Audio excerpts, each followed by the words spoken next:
छत्तीसगढ़ को बाट बंद ओडिशा खोला पशुची पड़ोशी धान क्षतिग्रस्त हेबे सुंदरगढ़ चाषी। नमस्कार फ्रेंड, स्वागत करुच्ची आपण मानकु पुणी थरे गोटे नुआ वीडियो को। तो आज ए वीडियो रे आम मैंने कथा हेबा जो धानर कला बजारी चली से विषय रे। तो ये न्यूज़टी होची आमर सुंदरगढ़ डिस्ट्रिक्टर देखिपारुथिबे। छत्तीसगढ़ सीमा नवेम्बर 15 तारिख रु बंद किंतु ओडिशा सीमा उन्मुक्त, तेणु सुंदरगढ़ को अबाधरे पशि आसुची झाड़खंडी धान। प्रतिदिन ट्रक और पिकअप भैन रे दलाल बोहुछंती धान। सीमावर्ती गाँ गुड़िकरे सक्रिय होई उठिछंती दलाल। झारखंड रु कम दाम रे धान किणी एठारे अधिक दाम रे बिकिबे, स्थानीय चाषी किंतु क्षतिग्रस्त हेबे। पूर्वरु सुंदरगढ़ धान छत्तीसगढ़ रे बिक्री होतिला, किंतु ओडिशा रे धान दर वृद्धि पाइला परे झारखंड धान दलाल और असाधु व्यापारी एठाकू लुचाचोरा रे धान आनी एठारे लैम्प्स रे विभिन्न चाषींक कार्ड रे बिक्री करबाकू तैयार अछंती। झारखंड रे चलित वर्षरु धानर सर्वनिम्न सहायक मूल्य बा जो एमएसपी रही है ता रही 2450 टंका थिबा बेले ओडिशा रे सर्वनिम्न सहायक मूल्य 3169 टंका। ओफेक्यू मानर धान 3189 टंका अछि। तेणु ओडिशा रे धान दाम झारखंड दाम ठारू ढेर अधिक। तेणु दलाल और असाधु व्यापारी माने सेठारू धान आनी एठारे अधिक मूल्य रे बिक्री करबाकू ललायित होउछंती। झारखंडी दलाल अति गरीब और अभावी चाषी 1800 टंकारु 1950 टंका मूल्य रे क्विंटाल पिछा किणुछंती और सही धान को ओडिशा को आनी 3000 रु अधिक दाम रे बिकी मालामाल होउछंती। आश्चर्य कथा हेउची झारखंड और छत्तीसगढ़ सीमा रे सीसी कैमेरा खंजा जाइची और पुलिस दिन राति सीमा जगिची। जोगाण विभाग और राजस्व विभागर स्क्वाड आंतराज्य सीमा रे पैंतारा मारुछंती।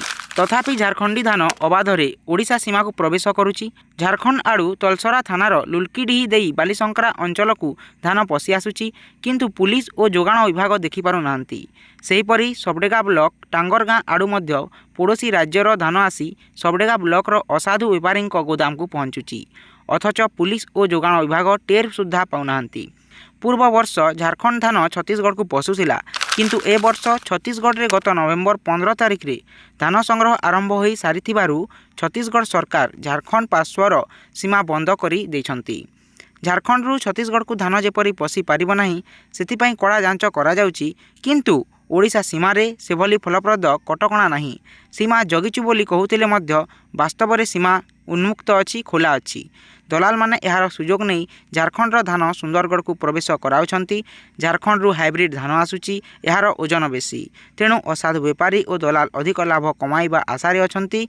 सुंदरगढ़ जिल्लार मिल मालिक माने सही व्यापारी मानक ठारू धान किणुछंती और तांकू मिलिंग करी विभिन्न ब्रांड नाम रे बाजार रे बिकुछंती।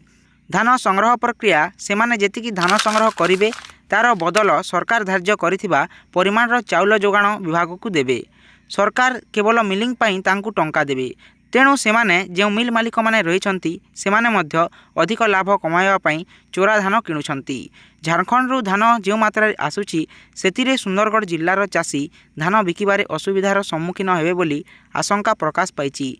ए संपर्क में जिला मुख्य जोगाण अधिकारी अजय रथं को पचारिबारु से कहिछंती जे झारखंड धान सुंदरगढ़ को पशि आसुथिबा खबर आम पाखरे नाही।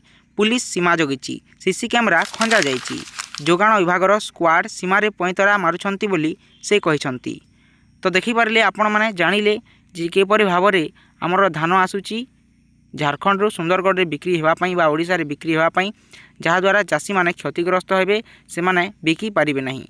तो आजिर वीडियो रे एटा थिला आपण मानक पई अपडेट। आशा करछि वीडियोटी आपण मानकु इनफॉर्मेटिव लागिथिबो, भल लागिथिबो। जदि वीडियोटी आपण मानकु वैल्यूएबल लागिछि ताले वीडियो गोटे लाइक कर दियंतु, चैनल को सब्सक्राइब करंतु एवं वीडियोटी को शेयर करंतु। तो आजिर वीडियो